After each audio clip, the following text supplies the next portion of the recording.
Hello friends, कसे आहात तुम्ही सर्व। आज खूप मोठा दिवस आहे, म्हणजे खूप आनंद वाटतोय का आज आपल्या चॅनलला 10,000 सबस्क्रायबर्स झाले आहेत आणि हे सर्व तुमच्या सपोर्ट आणि प्रेमामुळेच मला पॉसिबल झालं आहे। म्हणून ठरवलं का चला आज तुमचं तोंड गोड करायचं आहे। त्यासाठी मी अगदी पाव किलोच्याच प्रमाणात तुमच्या सर्वांसाठी शिऱ्याची रेसिपी शेअर करणार आहे।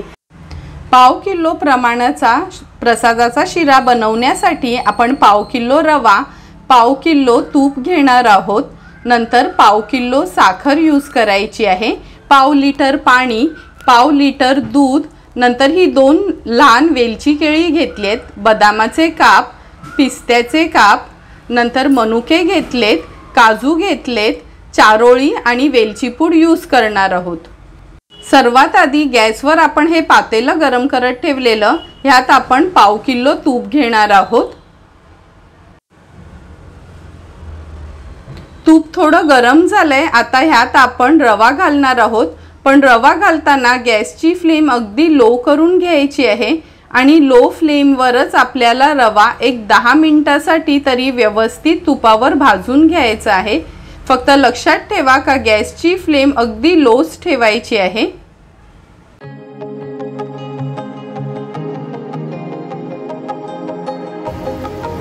चार ते 5 मिनिटं झाली आहे बघा, आपण रवा तुपावर अगदी लो फ्लेमवर भाजतोय आणि असं हे तूप सुटायला हवं साइडनी। फक्त लक्षात ठेवायचे गॅसची फ्लेम आपल्याला अगदी लो ठेवायची आहे। आणि आता 5 मिनिटं झाली का ही आपण वेलची केळी जी घेतलीत ती अगदी बारीक म्हणजे पातळशी मी चिरून घेते। केळी पण आपली छानशी कट करून झाली आहेत, आता ही ऍड करूया आपण। हे बघा अगदी पातळ आपण चिरून घ्यायची आहे। आता व्यवस्थित तुपामध्ये ह्या रव्यासोबतच आपल्याला ही परतून घ्यायची आहे। आणि केळी आपण ऍड केली रव्यामध्ये का एका बाजूला दूध आणि पाणी देखील गरम करत ठेवणार आहोत। केळी व्यवस्थित आपण तुपामध्ये परतून घेतली आहेत, म्हणजे ती पूर्ण स्मॅश व्हायला हवी आहेत म्हणून। आता ह्या स्टेजला आपण ह्याच्यात ड्रायफ्रुट्स ऍड करणार आहोत। नॉर्मली काही जण अगोदर तुपात ही ड्रायफ्रुट्स परतून घेतात, पण मी माझ्या पद्धतीत ह्या रव्यासोबतच हे ड्रायफ्रुट्स ऍड करून तुपावर परतून घेते छान। फक्त मनुके आहेत ते ऍड करत नाही, कारण का ते सगळ्यात शेवटी आपण जेव्हा साखर ऍड करतो ना तेव्हाच मी ते ऍड करते। आता हे सर्व ड्रायफ्रुट्स देखील आणखीन एक 3 मिनिटासाठी आपण रव्यासोबत असे परतून घेणार आहोत, म्हणजे रवा पण भाजला जाईल आणि ड्रायफ्रुट्स पण आपले तुपावर परतले जातील। 10 मिनिटं झाली, आपण हा रवा अगदी लो फ्लेमवर भाजत होतो। गॅसची फ्लेम मी आता थोडी मीडियमवर करते। मीडियम फ्लेमवर अर्ध्या मिनिटासाठी फक्त रवा आपल्याला परतून घ्यायचा आहे आणि एका बाजूला आपलं दूध आणि पाणी देखील छान उकळलंय। रवा आणखीन अर्ध्या मिनिटासाठी छान परतून झालाय। आता ह्या स्टेजला आपण ह्या रव्यामध्ये हे उकळलेलं दूध ऍड करणार आहोत। दूध ऍड करताना गॅसची फ्लेम अगदी लोवर ठेवायची आहे आपल्याला। आणि लक्षात ठेवा जेवढं आपण रवा घेतो तेवढंच दूध घ्यायचं आहे आपल्याला। दूध ऍड केल्यानंतर व्यवस्थित हे मिक्स करून घ्यायचे आणि नंतर झाकण देऊन एक वाफ काढायची अगोदर आपल्याला। अगदी एक अर्धा मिनिट झालाय, झाकण काढूया आपण। हे बघा छान वाफ पण आली आहे आणि दूध पण पूर्णपणे आटलं गेलंय। आता या स्टेजला आपण ह्याच्यात पाणी ऍड करणार आहोत, पण पाणी पण आपल्याला अगदी उकळतच पाणी ऍड करायचं आहे। पाणी ऍड केल्यानंतर पूर्णपणे आपल्याला रवा व्यवस्थित पाण्यामध्ये मिक्स करायचा आहे।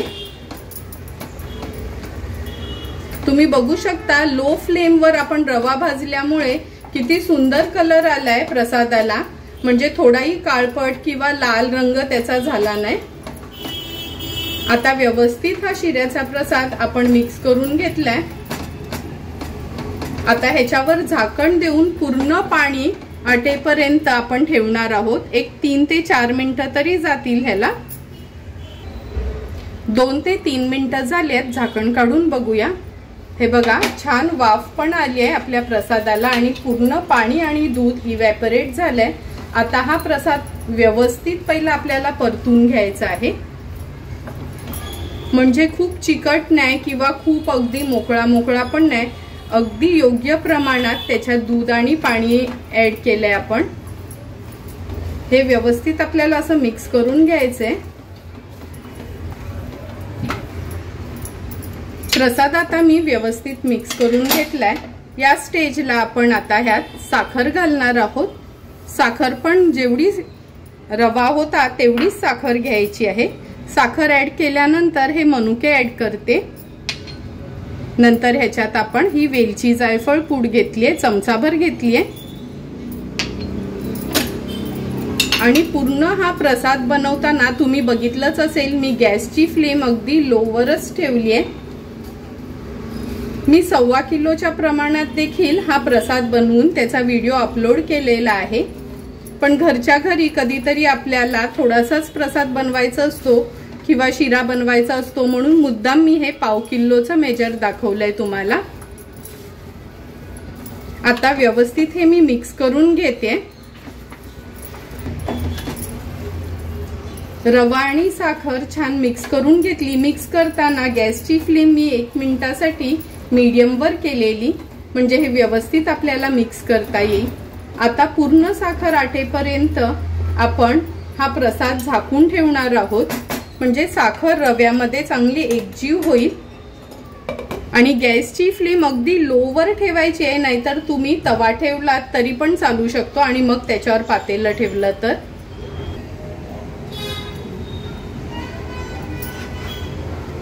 एक 4 ते 5 मिनिटं झाले, झाकण काढून बघूया आपण।